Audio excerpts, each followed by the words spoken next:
This story is titled, At My Parents' Final Court Victory Celebration, in front of the city's elite, they humiliated me by saying they love all their children except the one who failed in career and now works as a simple laborer. Everyone started mocking me and calling me a loser, so I just disappeared. But my revenge made everyone apologize. I knew a secret that destroyed my parents' careers. Hey Reddit, my name is Tyler and I'm 25 years old. I just completely destroyed my entire family's legal careers. And honestly, they had it coming. They spent years making me feel like absolute garbage for not following their predetermined path. If you're going to mock your kid for dropping out of business school, maybe don't do it while he's cleaning your office and learning all your industry secrets. Anyway, here's the story of how I bought my dad's law firm just to turn it into a yoga studio. Have you ever been the complete failure in a family of overachievers? That was me, hands down. I'm the youngest of 5 kids in a family where lawyers weren't just respected. They were literally the only acceptable career choice. My dad, Robert, ran his own law firm in Miami's financial district. It wasn't huge, maybe 45 lawyers total. But to hear him talk about it, you'd think he was personally running the Supreme Court. This guy started from absolutely nothing back in the 1990s and built everything up through pure grinding determination. He never took vacations, practically lived at the office, the whole stereotypical workaholic lawyer deal. My mom, Diana, was a federal judge who got appointed about 12 years ago. She runs an incredibly tight courtroom and has a reputation for being fair but strict. At home, though, everything revolved around appearances and keeping up the family reputation. God forbid the neighbors ever found out that one of her kids wasn't destined for law school. She had this particular way of making you feel incredibly small with just a single look, like you'd personally offended the entire concept of justice simply by existing in her presence. All of my siblings completely drank the family Kool-Aid from day one. Marcus, the oldest, went to Princeton Law School. I'll give him credit. He's genuinely a smart guy. Now he handles corporate mergers and acts like he's personally responsible for keeping the entire economy afloat. He even married another lawyer because apparently that's the only acceptable dating pool in our family's world. Victoria went to Columbia because Princeton apparently wasn't fancy enough for her standards. She specializes in international trade law and flies to Europe at least twice a month for work. She literally cannot have a normal conversation without mentioning her global clients or casually dropping that she just got back from Frankfurt or Geneva. She's got this incredibly annoying habit of throwing random foreign phrases into casual conversation, like we're all supposed to be impressed that she knows how to say thank you in German. Then there's Nathan, who chose NYU for law school. He became a prosecutor and handles major criminal cases. The guy never shuts up about his conviction rate and honestly thinks he's Batman, except with a law degree instead of a cape. Every family dinner turns into a recap of his latest courtroom victories. Finally, there's Sophia, who also went to Columbia. She does intellectual property law and is always name-dropping the tech companies she works with. She makes good money but acts like she personally invented copyright law. She's the type of person who corrects people's grammar in casual conversation and thinks it makes her look smart instead of insufferably pretentious. Then there's me. Well, I'm the disappointment, the one who couldn't make it in business school. I became the family's favorite cautionary tale, the living example of what happens when you don't follow the Morrison family blueprint. They had my entire life mapped out before I could even spell litigation correctly. The plan was simple: business degree first, then law school. Ace the LSATs, get into a prestigious law school, then join dad's firm. Rinse and repeat the family formula that had worked for everyone else. They literally had my career path written out on a timeline that hung in dad's study. I found it once when I was 17 years old. It had my projected law school graduation date, when I'd make partner, and they'd even picked out which floor my office would be on in dad's building. My entire future planned out like a corporate project timeline. I actually tried to follow their plan. I really did. I managed to get through 2 years of business school before finally accepting the harsh reality that I'd rather eat broken glass than spend my entire life reading contracts and legal documents. Every single case study felt like pure punishment. Constitutional law made me want to burn the Constitution itself. Torts class was basically legalized torture disguised as education. The thought of doing this mind-numbing work for the next 40 years made me physically sick to my stomach. My breaking point came during a mock trial in my second year. I was halfway through delivering my opening statement when I just stopped mid-sentence. I looked at the professor, then looked around at all my classmates who were taking this whole thing so seriously. and I realized I couldn't do this anymore. These people were genuinely excited about defending environmental destruction and corporate negligence. I walked out of that classroom and never went back. So guess what? I dropped out. And man, my family didn't take that news well at all. The family meeting was exactly what you'd expect from a household of lawyers. It was a Thursday dinner, and everyone gathered around Mom's formal dining table. The good china was out, which should have been my first warning sign. That Wedgwood only came out for major announcements and formal occasions. Dad sat at the head of the table like he was about to sentence me to death row, which honestly wouldn't have been much worse than what he actually said. "You have two choices," he said, not even pretending to be understanding or supportive. "Go back to school immediately, or you're completely on your own." I tried explaining my position. "Dad, I'm genuinely miserable there," I said. "I don't want to be a lawyer. Maybe I could try computer engineering instead." "We're not paying for you to waste time on computers," Mom cut in, with that dismissive tone she usually reserved for defendants she'd already decided were guilty. "This family has standards, Tyler. The Morrison name means something in legal circles." My siblings jumped in like sharks smelling blood in the water.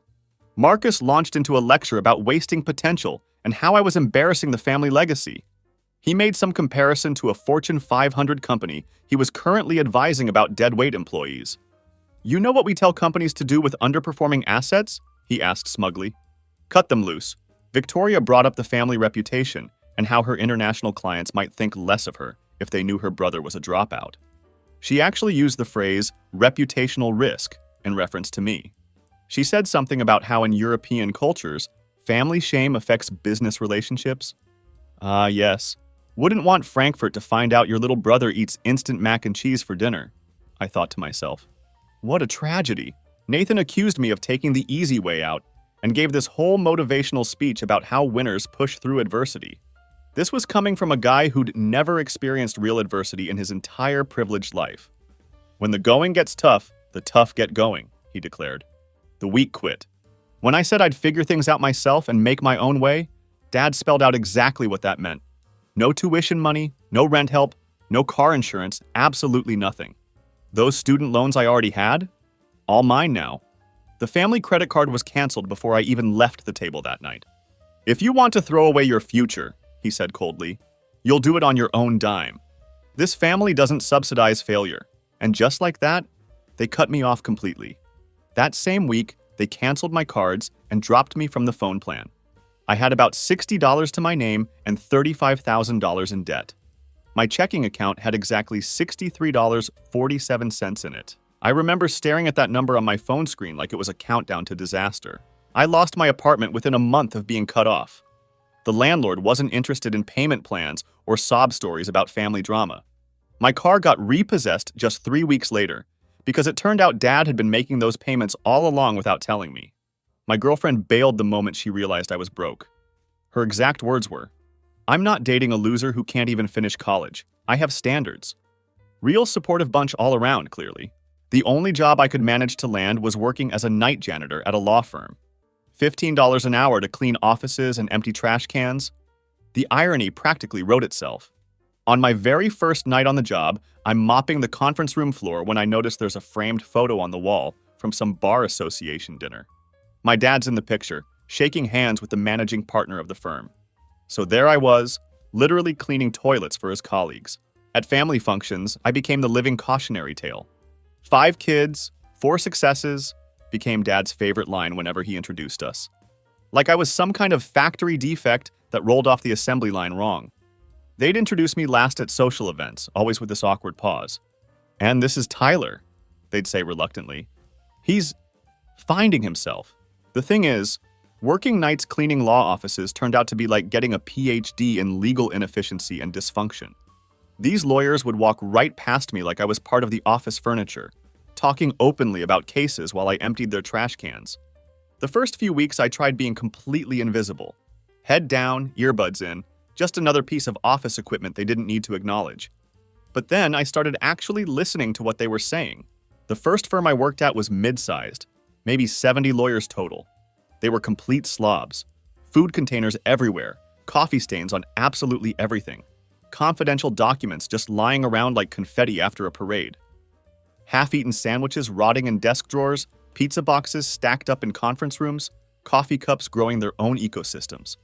These were supposed to be the elite professionals my family worshipped and aspired to be like. I'd regularly find confidential documents just thrown into recycling bins without being shredded. Merger agreements, settlement negotiations, internal strategy memos, all just tossed out like grocery store flyers. These hotshots making six-figure salaries couldn't even be bothered to use the shredder that was literally 5 feet away from their desks. Client lists left abandoned on printers, passwords written on post-it notes stuck directly to computer monitors, laptops left unlocked with sensitive files open for anyone to see. The level of sloppiness was absolutely staggering. That's when I started noticing just how much everything about their work process sucked. These lawyers would stay until 2 a.m. just to find one specific case precedent. They'd print out thousands of pages of documents and highlight maybe 12 lines total. Partners were charging clients insane amounts of money for the same boring, repetitive work over and over again. I watched one associate spend 4 solid hours looking for something that I found on Google in 7 minutes. Another guy pulled an all-nighter comparing 2 contracts that were basically the exact same document with different company names. The waste was absolutely insane. 4 lawyers would sit on a conference call just listening to each other talk, all billing by the hour simultaneously. They were charging clients hundreds of dollars for research that was literally just typing a few words into a search bar. Associates would copy and paste sections from old contracts into new ones like it was still 1998.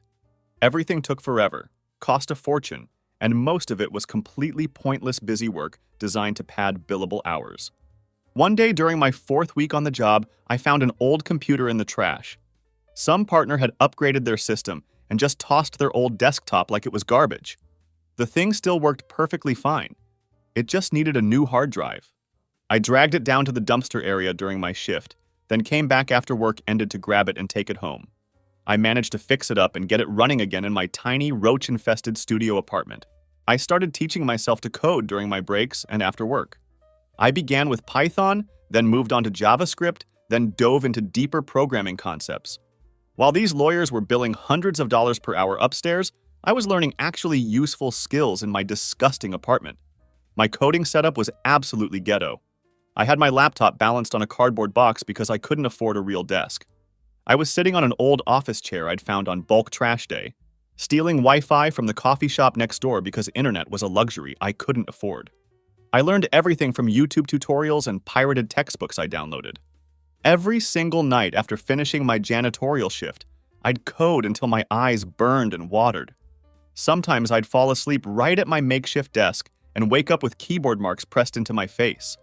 I'd shower quickly and head straight back to work for another night of cleaning toilets. The learning curve was absolutely brutal. My first month was just trying to understand basic syntax and programming logic.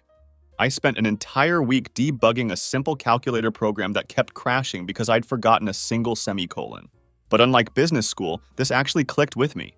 Code either worked or it didn't.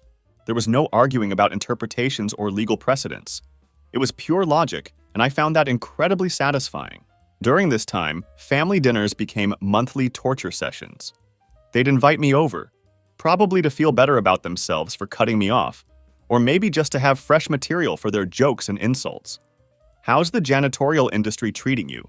Victoria would ask with her voice dripping with fake concern. She'd be wearing some designer outfit that cost more than my entire monthly rent, picking at her food like it wasn't good enough for her refined palate. "Still cleaning up after real professionals?" Marcus would add, because apparently being cruel to family members was genetic in our household. He'd always make sure to mention whatever big business deal he was currently working on, just to twist the knife a little deeper. "Actually just closed a $200 million acquisition this week," he'd say casually. "But hey, I'm sure mopping floors is fulfilling too. Dad never missed an opportunity to take a shot at me. Maybe being around successful lawyers will motivate you to go back to school," he'd say. Nothing like seeing what you're missing out on firsthand. When they eventually found out I was learning programming, the mockery got significantly worse. "Our janitor thinks he's going to be the next Steve Jobs," Dad announced at Thanksgiving dinner. "Can't finish college, but somehow he's going to revolutionize technology while scrubbing toilets. Maybe he'll invent an app for managing urinal cakes." The whole extended family was there to witness my humiliation. Aunts, uncles, cousins, all successful professionals in their own right.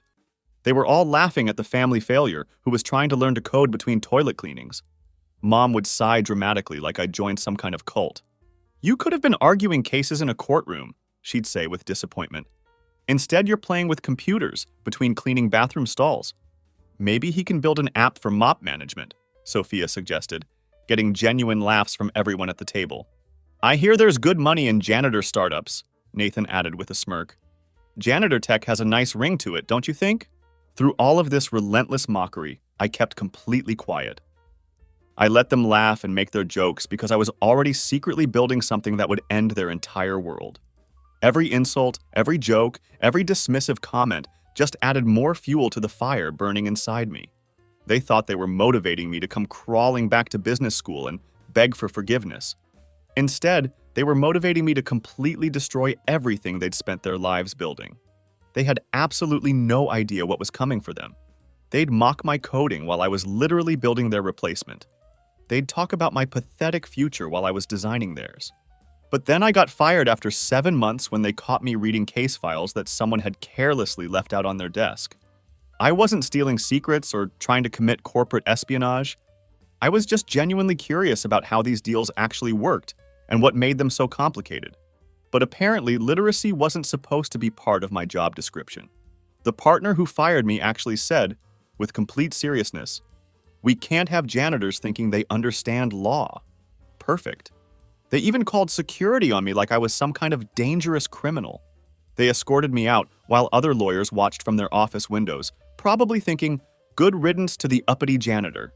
They made me leave my mop bucket and cleaning cart behind, and wouldn't even let me get my jacket from the break room. They just marched me straight to the exit. So there I was, standing on the sidewalk with nothing but my wounded pride, my cardboard lunchbox, and about 1,000 new reasons to make sure they never laughed at me again. But at that point, I actually didn't give a damn anymore. I knew I could throw myself into whatever challenge I wanted and achieve my goals through pure determination. I found another janitorial gig at a different law firm within a week. Same basic deal: clean toilets, empty trash cans, and learn everything possible about their weaknesses and inefficiencies. But now I was much smarter about my approach. I kept my head down, never got caught reading anything I wasn't supposed to, and just observed, listened, and remembered absolutely everything. I started carrying a tiny notebook and writing things down in my own shorthand code that looked like cleaning supply inventory lists. But I was actually recording legal strategies, common contract clauses, and workflow inefficiencies that I witnessed every single night. It took me 6 years of mopping floors and writing code. 6 years of being the family punchline while secretly becoming their worst nightmare. 6 years of working 14-hour shifts followed by 8 hours of coding practice. I was sleeping maybe 4 hours a night and living on ramen noodles and stolen office snacks from law firm break rooms. I started simple with my programming projects.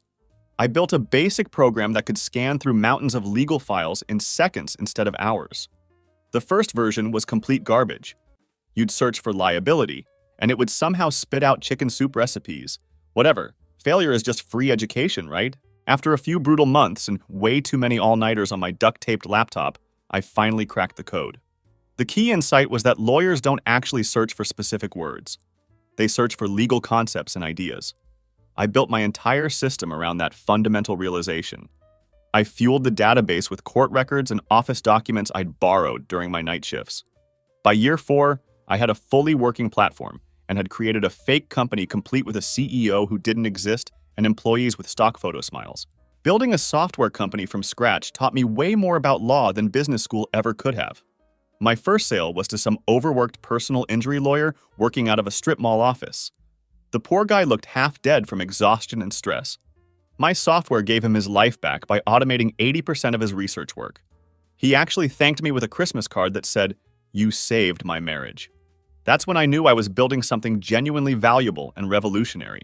I started pricing the software at $600 per month, which was incredibly reasonable compared to what these lawyers were used to paying for legal research tools. The early customers who believed in me and took a chance on an unknown company, I gave them lifetime deals at that price. They became my biggest cheerleaders, telling every lawyer they knew about this miracle software that gave them their lives back and made them incredibly more efficient. Word spread through the legal community faster than wildfire. Suddenly, small-time lawyers were outmaneuvering the big prestigious firms because they had better tools. Every victory by one of my clients was another slap in the face to the legal establishment that my family worshipped. And here's the best part. They had absolutely no idea. The janitor they'd kicked to the curb was the one flipping the entire legal industry on its head. Meanwhile, family dinners continued in the same dining room where they'd cut me off years earlier. Same table where they'd collectively decided I was worthless and had no future. Now I had dozens of lawyers sending me grateful emails and singing my praises in my inbox. But here I was still playing the role of the family punchline. The contrast was absolutely suffocating. "Still pretending to be Mark Zuckerberg?" Nathan asked one Tuesday evening, that smug prosecutor smirk plastered across his face. "When are you going to be realistic about your future?" Mom added with that disappointed tone I knew so well.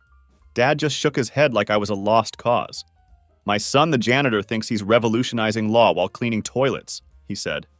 It would be funny if it wasn't so pathetically sad. They had no idea that I was already making 6 figures in licensing fees from my software platform. That major law firms across the country were calling and begging for demos of my system. That I owned 19 patents with more pending approval. That my bank account had more zeros than any of theirs. But I still showed up to family dinners in my beat-up Honda Civic, still wore the same old clothes from years ago, and let them think I was completely pathetic. They interpreted my silence as defeat and resignation. But really, I just didn't want to waste words on people who'd already decided exactly who I was and would never change their minds. "You're awfully quiet tonight," Mom observed during one particularly uncomfortable dinner, like she was genuinely concerned about my well-being. "Everything okay with work?" "Yeah, everything's fine," I said, passing the potatoes and keeping my expression neutral. "He's probably tired from mopping floors," Sophia suggested with fake sympathy. "Physical labor is exhausting when you're not used to it." "At least he's consistent," Dad chimed in. "Same job, same car, same disappointing situation. Some people just plateau early in life." But they didn't know that I wouldn't stay silent forever. While they mocked me at dinner, I was playing chess while they were playing checkers. I started quietly buying assets through shell companies, building a network of control behind the scenes. The strategy was elegantly simple: control everything they needed to function professionally. Behind the scenes, I started stacking assets through various shell companies with boring, forgettable names. Quiet moves, boring paperwork, the kind of stuff they thought only real professionals like themselves understood.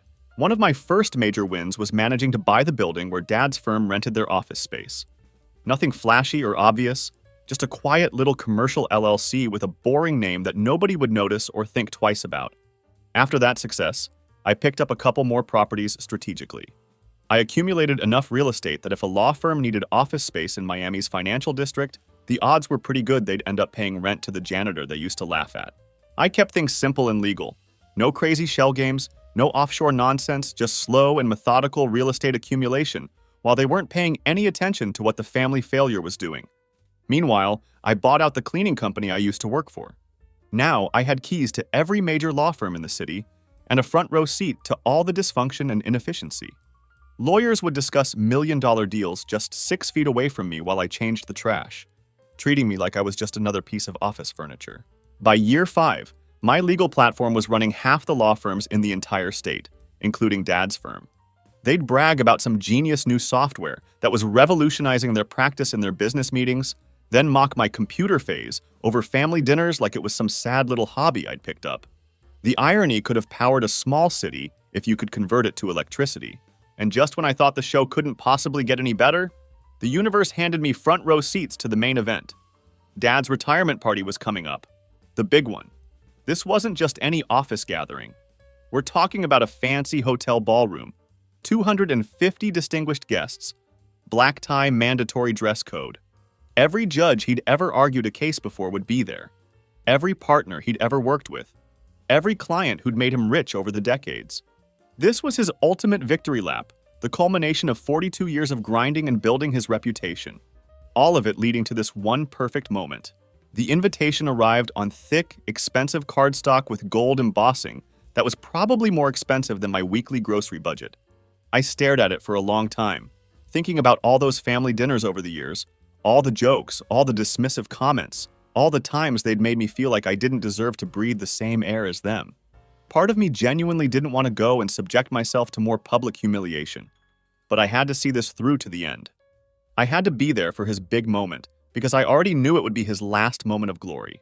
I showed up wearing my only suit, the same black one I wore to funerals. I thought maybe, just maybe, he'd throw me a bone on his big night. Maybe he'd share some wisdom, say something kind, or at least acknowledge that I existed as something more than a family disappointment.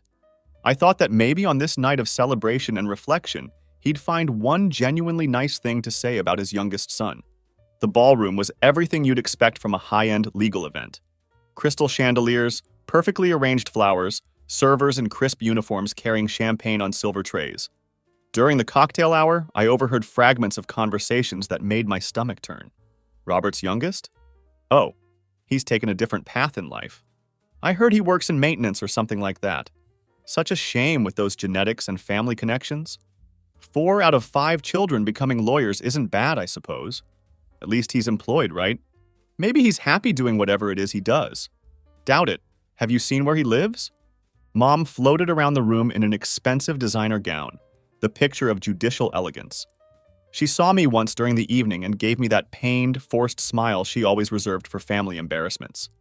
Then she quickly moved on to greet a Supreme Court clerk, clearly eager to get away from any association with me. When dinner finally ended, Dad took the microphone to deliver his retirement speech.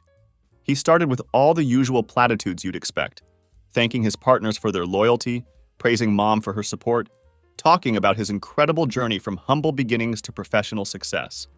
He presented himself as the American dream personified, at least in his own telling of the story. "I've had an absolutely amazing career," he said, his voice carrying across the silent ballroom.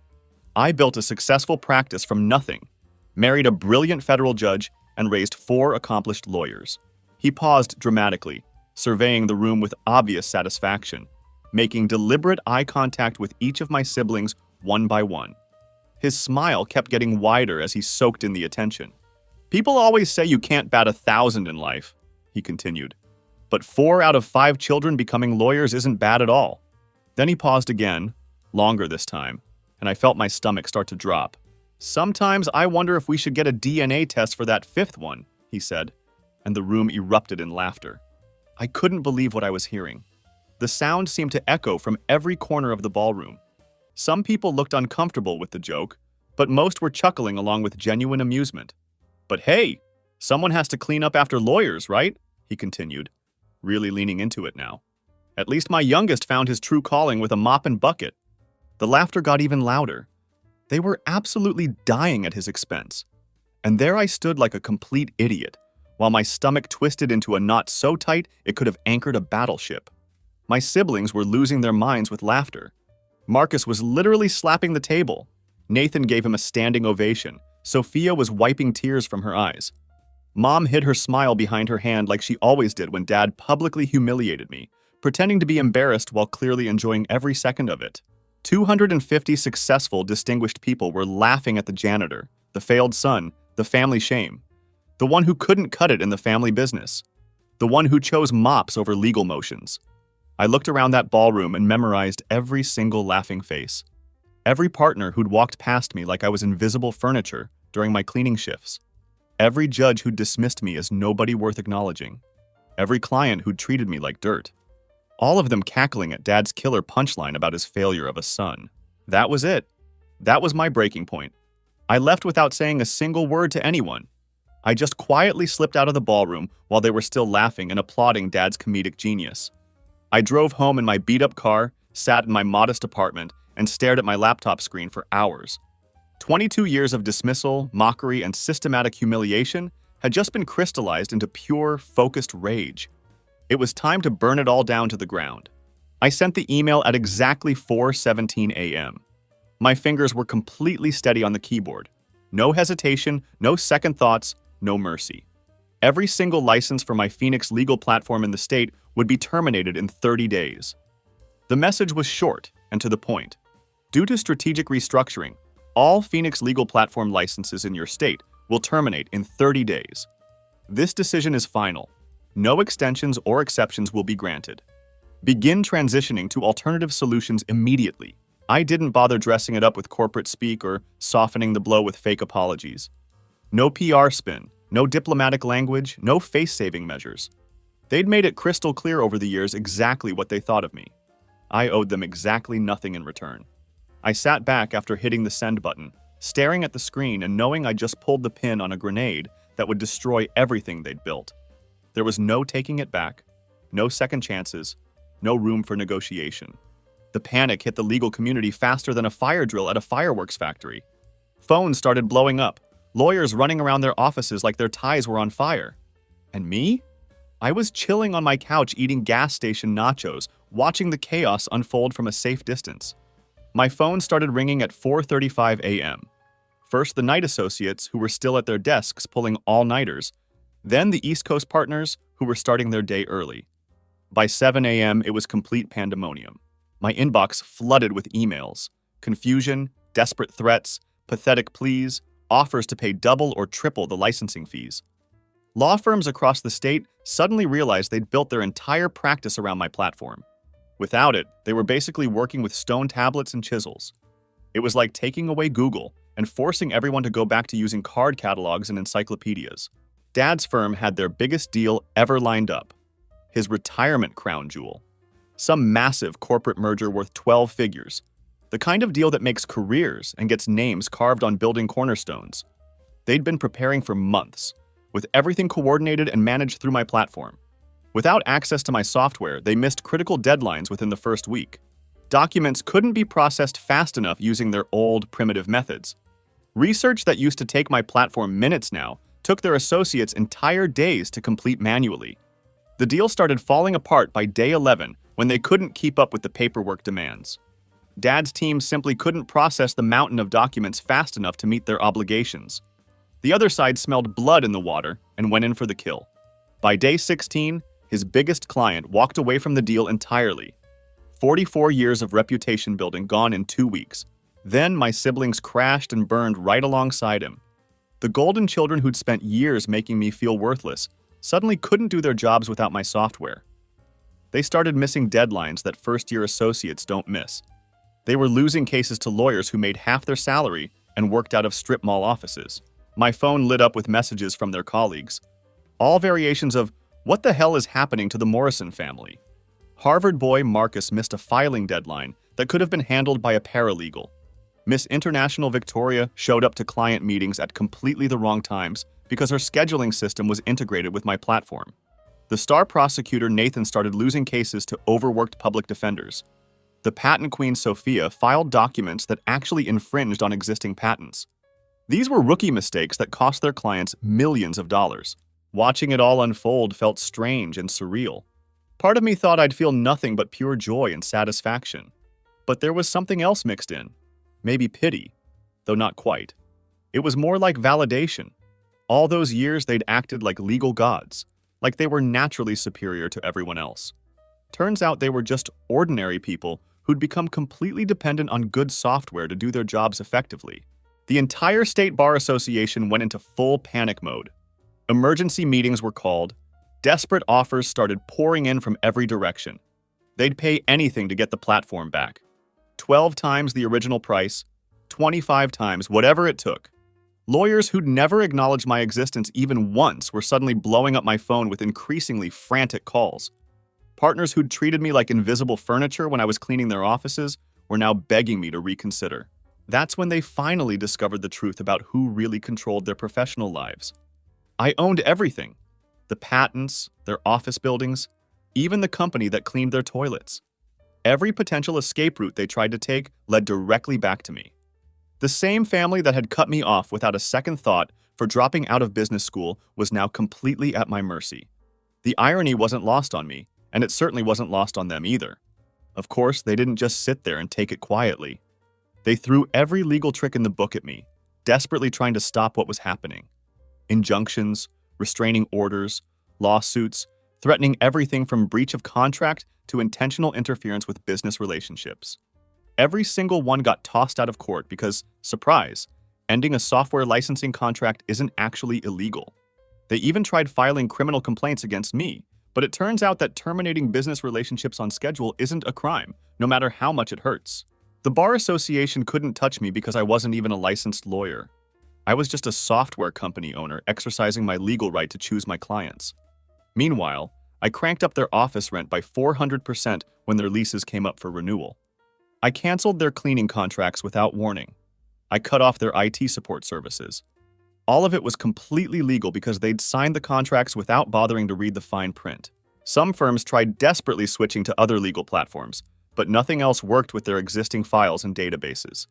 They had years' worth of documents, case files, and client information stored in formats that only my system could properly read and process. Trying to migrate everything to a new platform meant they'd lose access to critical client data while spending weeks or months retraining their entire staff on completely different software.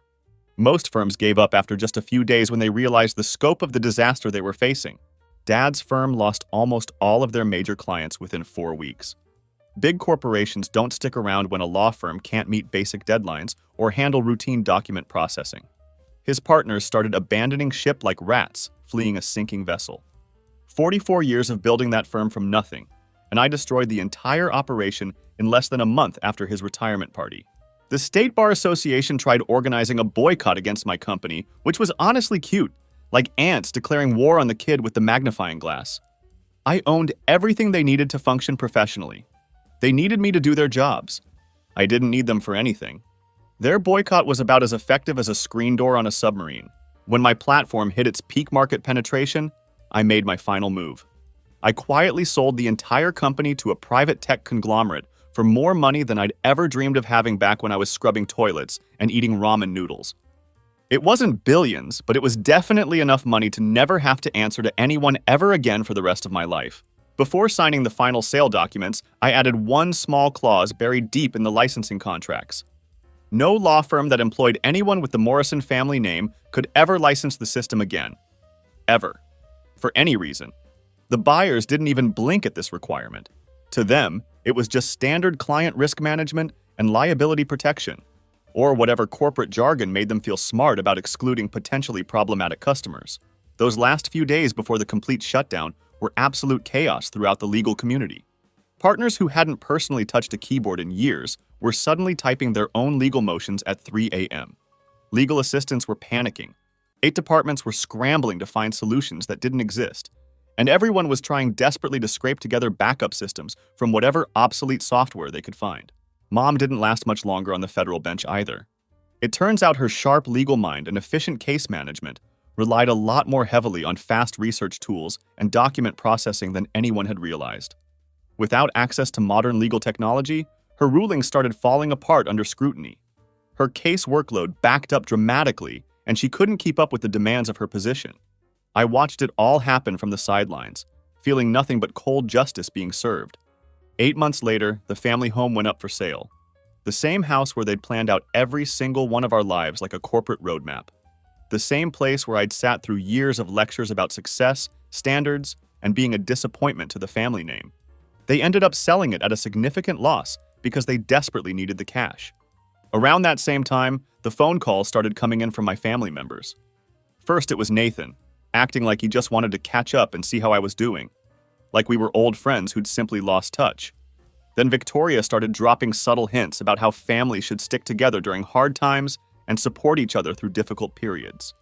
Even Mom tried reaching out with stiff, formal emails, pretending like nothing had ever happened between us, like decades of mockery and dismissal could just be swept under the rug. Dad was the last holdout, of course. Too proud and stubborn until the day he finally broke down and called me. His voice sounded raw and forced, like every word was being dragged out of him against his will. He asked if we could meet somewhere just to talk, father to son. Part of me wanted to hang up on him immediately. Part of me wanted to drive over to wherever he was just to hear him say the words to my face. But the smarter part of me knew better than to fall for it. You don't rebuild bridges that were never real to begin with. But I wasn't done with my revenge yet. I bought their office building when it eventually went into foreclosure due to unpaid debts. I turned Dad's corner office, the one where he used to hold court like a legal emperor, into a peaceful meditation room. The conference room where they'd literally mapped out my entire legal career on a timeline became a coding classroom where I teach programming to young entrepreneurs. The prestigious law library where they'd studied cases and precedents. Now it's a gaming lounge for the tech startups I fund and mentor. The last time we all met face-to-face wasn't in some grand dining room or exclusive private club, like the old days when they were successful. Nope, we were packed into a noisy chain restaurant because nobody could afford Mom's usual fancy establishments anymore. Dad looked like he'd aged 25 years in just a few months. Mom kept fidgeting nervously with her obviously off-the-rack clothes, clearly uncomfortable with her new financial reality. My siblings just sat there in stunned silence, shell-shocked by how completely their lives had fallen apart. "Why?" Dad finally asked, his voice barely above a whisper. "We're family, Tyler. That has to mean something." "Family," I said back to him, grinning so wide it actually hurt my face. "You don't get to throw a kid into the ocean and then cry when he learns to swim without you." "It was just a joke at the retirement party," Mom tried weakly. "We didn't mean anything serious by it." "You meant every single word," I replied calmly. 22 years of making absolutely sure I knew I was the family failure. You can't take that back now. They begged, they apologized, they made all sorts of desperate promises about how things would be different if I'd just give them another chance. Dad actually offered to take out full-page ads in legal journals, retracting everything he'd ever said about me publicly. Sophia started crying real tears, not the fake ones she used to manipulate judges and juries. "Too late," I said simply, standing up to leave. "You had 22 years to treat me like family. You chose mockery and humiliation instead. Please." Dad's voice cracked like he was about to break down completely. "I'm 75 years old. I can't start my career over from nothing at this age." "Funny thing, Dad," I replied. "I had to start over at 23 years old with absolutely nothing while you all laughed and made jokes. It worked out pretty well for me in the end." I left them sitting there with the check for the meal. "Petty? Sure, absolutely. Worth it? Without question." Word about the Morrison dynasty collapse spread through legal and tech circles faster than wildfire. The story of how the family's janitor's son brought down their entire legal empire became legendary in entrepreneurship communities. Law firms that used to mock me and treat me like I was invisible suddenly wanted to be my best friends. My story became required reading in business schools as a case study about underestimating people and the power of perseverance. Now Dad works as a public defender, making $58,000 a year. The man who used to bill $650 per hour and treated every case like he was arguing before the Supreme Court now represents drunk drivers and shoplifters in overcrowded courtrooms. Mom teaches basic legal concepts at the local community college, trying to explain constitutional law to kids who don't give a damn and just want their credits. She went from presiding over federal cases that set national precedents to grading papers about Miranda rights. Marcus works at a strip mall law firm doing personal injury cases. Better Call Marcus type stuff. He lost his mansion, his luxury cars, and his trophy wife, who divorced him the moment his bank account hit zero. The Harvard law graduate who used to negotiate billion-dollar corporate mergers now chases ambulances and handles fender bender settlements for a few $1,000s each. Victoria processes visa applications for a non-profit organization. The woman who used to negotiate international trade deals worth hundreds of millions of dollars now helps immigrants fill out basic paperwork for $42,000 a year. No more twice-monthly trips to Europe, no more dropping German phrases into conversation, no more bragging about her global client base. Nathan works as a public defender alongside Dad. The hotshot prosecutor who never lost a case and thought he was Batman with a law degree now can't win anything. He's defending the same types of criminals he used to put away with such pride. The irony of his situation isn't lost on anyone in the courthouse. Sophia does temporary document review work, reading through legal papers for $25 an hour with no benefits. The intellectual property specialist who used to work with tech giants and held multiple patents can't even afford a decent laptop for her current job. She went from protecting billion-dollar innovations to highlighting relevant passages in discovery documents. Every single one of them now makes less money than I did as a janitor cleaning their toilets. While I kept my lifestyle relatively simple and reasonable, nice house but nothing crazy, reliable car that's just newer than my old one, I've donated hundreds of millions of dollars to help kids escape family pressure and pursue their own paths. I fund coding boot camps, support scholarship programs for non-traditional students, and mentor young entrepreneurs who want to build something meaningful instead of just following family expectations. My cleaning company still operates, but I've completely transformed how it works. Every janitor gets living wages, full benefits, and stock options in the company. Some of my original employees became millionaires when we went public on the stock market. The night shift workers that everyone looks down on and treats like they're invisible? They're now shareholders in a billion-dollar corporation with real financial security. My legal platform continues to run most of the country's legal industry efficiently and effectively. Just not in our state, and never for anyone with the Morrison name. The Morrison blacklist is absolutely permanent and non-negotiable. Sometimes major law firms call begging for exceptions to the policy. They offer ridiculous amounts of money and promise to treat my family members better if I'll just make an exception. The answer is always the same: absolutely not. The other day, Sophia sent me an email that simply said, "I'm sorry. You were right about everything we put you through."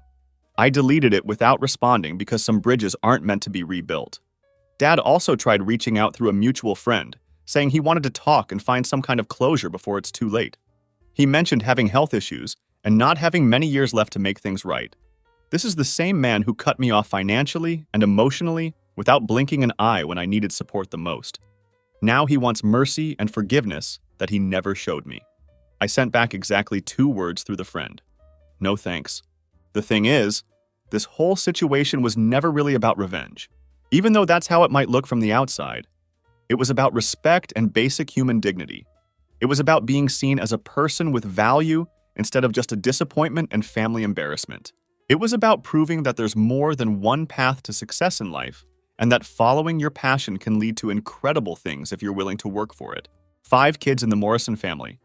4 of them followed the exact script their parents wrote, became exactly what their family wanted them to be, and achieved everything that was expected of them. 1 kid made his own way in the world, built something genuinely revolutionary that changed an entire industry, and succeeded beyond anyone's wildest expectations. Guess which one actually achieved something meaningful and lasting? My nieces and nephews sometimes reach out to me for advice about standing up to family pressure and expectations. I always tell them the same thing: your life, your choice. Don't let anyone else's limited vision prevent you from pursuing what actually makes you happy and fulfilled. The Morrison name still means something significant in legal circles, just not what it used to represent. Now it serves as a cautionary tale and a warning to other families and professionals. Be very careful who you mock and dismiss. Be thoughtful about how you treat people you think are beneath you. The person you casually dismiss today might end up owning your entire tomorrow. Sometimes I still code late at night, just like I did in those early days when I was learning on that broken laptop balanced on a cardboard box. Not because I have to anymore. I certainly don't need the money, but because I genuinely love the work. It's the same passion they tried so hard to kill, the same dreams they mocked relentlessly for years. It turns out those dreams led me everywhere I wanted to go and beyond. Dad's retirement speech still echoes in my mind sometimes. Someone has to clean up after lawyers, right? He was more right than he could have possibly known at the time. I did end up cleaning up after lawyers, just not with a mop and bucket. I cleaned up their entire profession by revolutionizing how legal work gets done. I made their jobs more efficient, their research faster, their document processing seamless. I just didn't do it the way he expected. 5 kids in the family, 4 lawyers, and 1 millionaire entrepreneur. The 4 lawyers can't make rent on their modest apartments. The millionaire is actively changing the world and helping others achieve their dreams. Not bad for a college dropout with a mop bucket and an impossible dream. But now I'm genuinely happy, actually authentically happy with my life. I found my true purpose and built something meaningful that helps thousands of people every day. I helped countless others find their own paths and pursue their real passions. While my family chased prestige, status, and money for its own sake, I chased passion, impact, and the desire to solve real problems. It's funny how life works out when you follow your heart instead of other people's expectations. They desperately wanted me to be exactly like them. Another lawyer in the family dynasty? Another person who'd follow their predetermined path without question. Thank God I chose to be myself instead and forge my own way in the world. The janitor who cleaned up after lawyers became the entrepreneur who revolutionized their entire industry. The college dropout who was supposed to be a failure became more successful than any of them ever dreamed of being. The family disappointment who couldn't meet their expectations exceeded every possible measure of success they could have imagined. Sometimes the best revenge isn't revenge at all. It's living well and letting your success speak for itself. It's proving that there are many different ways to build a meaningful life, and that following your own path can lead to incredible places. 5 kids grew up in the Morrison family tree, but only 1 grew tall enough to see beyond the limitations they tried to impose. And honestly, that's all that really matters in the end. TLDR. My lawyer family cut me off for dropping out of business school, so I became a janitor, learned to code, built legal software that revolutionized the industry, then systematically destroyed their careers by controlling all the tools they needed to do their jobs. Now they're broke and I'm rich. And the family that used to mock me for cleaning toilets can't even afford to clean their own. What would you have done in my situation? Was I too harsh? Or did they get what they deserved after years of treating me like garbage?